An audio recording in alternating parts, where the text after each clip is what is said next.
있습니다. 전 세계가 지금 중국을 포위하고 있습니다. 미국 워싱턴에 있는 공산주의에 희생된 사람들을 희생하는 추모재단, 공산주의 희생자 추모재단에 있는 독일의 인류학자가 충격적인 문서를 공개했습니다. 2014년부터 18년까지 5년 동안 중국 공산당 지도부가 작성한 이 문서에는 신장 남부의 우이그르족이 과잉 집중되어 있다. 너무 많다. 2022년까지 한민족 22만 명을 그리 옮겨라. 이렇게 되어 있습니다. 신장이란 말은 새로운 땅, 새로운 신자에 강토할 때가 이제 신장이라는 말은 새로운 땅이라는 말입니다. 저희가 중학교 때 배운 해발 4,000m가 넘는 천산산맥이 여기에 있고 희해처 스님이 불경을 구하러 천축국에 가는 길에 사막에서 밤중에 목이 말라 맛있게 마신 물이 아침에 보니 해골에 고인 물이었더라. 그래서 다 토해냈지만 모든 것이 사람 맘먹기에 달렸구나 하고 득도를 하고 중간에 돌아와서 썼다는 책이 왕호 천축국전입니다. 이 이야기가 나오는 지역이 신장에 있는 타마르칸트 사막입니다. 천축국은 지금의 티베트를 가리키는 말입니다. 신장은 167만 평방킬로미터, 한반도의 7배 반이나 되는 넓은 땅입니다. 인구가 2100만인데 우이그르인이 1100만 명, 한족, 중국 민족이 1000만 명 정도 됩니다. 우이그르인들은 이렇게 이제 키도 크고 약간 서양 사람 한 4할 정도는 유럽 사람 비슷하게 생기고 눈도 크고 그렇죠. 시진핑은 우이그르족이 믿는 이슬람이 종교적 극단주의이고 환각제라며 소수민족의 강력한 재교육을 지시했습니다. 지금 신장에는 110여 개의 집단 수용시설에서 약 13만 명의 우이그르 남성들이 집단 재교육을 받고 있습니다. 중공 당국은 직업교육이라고 둘러대지만 우이그르족의 이슬람 문화를 말살하려는 정책이라는 것은 온 세계가 다 알고 있습니다. 중국의 허난성, 신장에 붙어있는 하남성이죠. 허난성은 최근 이 지역을 방문하는 기자, 외국인 학생, 불법 거주 외국 여성을 실시간으로 추적하는 CCTV 설치를 계획하고 있습니다. 중국 전역에 CCTV가 무려 6억 대가 있습니다. 그리고 그 6억 대의 CCTV와 AI를 활용한 중국의 안면인식 기술은 세계 넘버1입니다.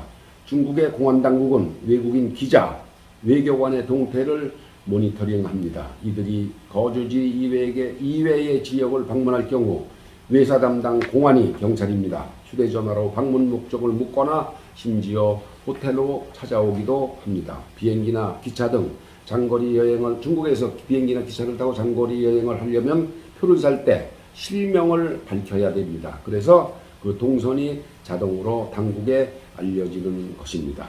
중공 당국은 안면인식 기술로 범죄자 검거율이 높아졌다는 핑계로 통치 능력을 강화하고 있습니다. 공산당 정법위원회 비서장, 우리로 치면 당 법사위원장이 화상 감시와 빅데이터로 위험 요인을 감시해야 한다고 공개적으로 밝혔습니다. 외국인 기자가 미인계로 벌미가 잡혀 정부가 원하는 기사를 쓰도록 협박을 받는 일도 있습니다. 외국인 기자들이 되게 여기저기 출장 중에서 다니고 또 혼자 있다 보면 미인계에 홀가닥 넘어가는 수가 있죠. 벌미가 잡히면 중공 당국이 원하는 기사를 써줘야 됩니다. 중국이 경제대국이라고 외부에는 큰 소리를 치지만 티베트 자치구에서 말단 우체국 직원 1명을 뽑는데 중국 전역에서 무려 2만 600명이 지원을 했습니다.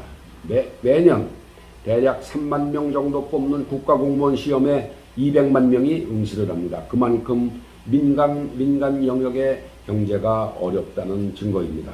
먹는 문제를 중국만큼 중요하게 여기는 나라가 세계 어디에도 없습니다. 중국 음식이 세계 곳곳에서 현지화에 성공하고 있는 것이 다 이유가 있습니다. 중국 사람들이 먹는 걸 워낙 밝히다 보니까 세계 곳곳에서 중국 음식점 없는 데가 없죠. 중국이 세계와 담을 쌓더라도 14억 인구로 충분히 혼자 경제를 꾸려갈 수 있다고 호언장담하지만 그것은 농사짓고 뒷마당에서 돼지를 길러 명절에 잡아먹던 시절의 이야기입니다. 지금은 말 그대로 글로벌 경제 시대입니다. 힘자랑도 좋지만 큰 인구를 먹여 살리는 일은 결코 정권으로서 쉬운 일이 아닙니다. 1996년, 지금부터 약 25년 전에 출범한 한 아셈이라는 회의체가 있습니다. 저희 부산에서도 한번 열렸죠. 아시아와 유럽의 관계 강화를 목적으로 아시아 21개 국가, 유럽 30개 국가가 참여하고 있는 아셈이라는 회의체. EU의 상임의장은 12월 25일 열린 아셈 회의에서 보편적인 민주적 권리와 기본 자유를 바탕으로 해서 협력을 강화하자고 했습니다. 경제란 말이 빠지고 보편적 권리와 자유를 강조했습니다. 중국을 겨냥한 발언입니다. 실제로 EU는 지난 3월 신장 위구르족 탄압과 관련하여 중국 관리 4명 단체 한 곳을 제재했습니다. 금년회의에서는 대만과의 관계를 강화해야 한다는 내용을 압도적으로 채택했습니다. 독일도 민주적인 대만이 국제기구에 참여하는 것을 찬성한다고 했습니다.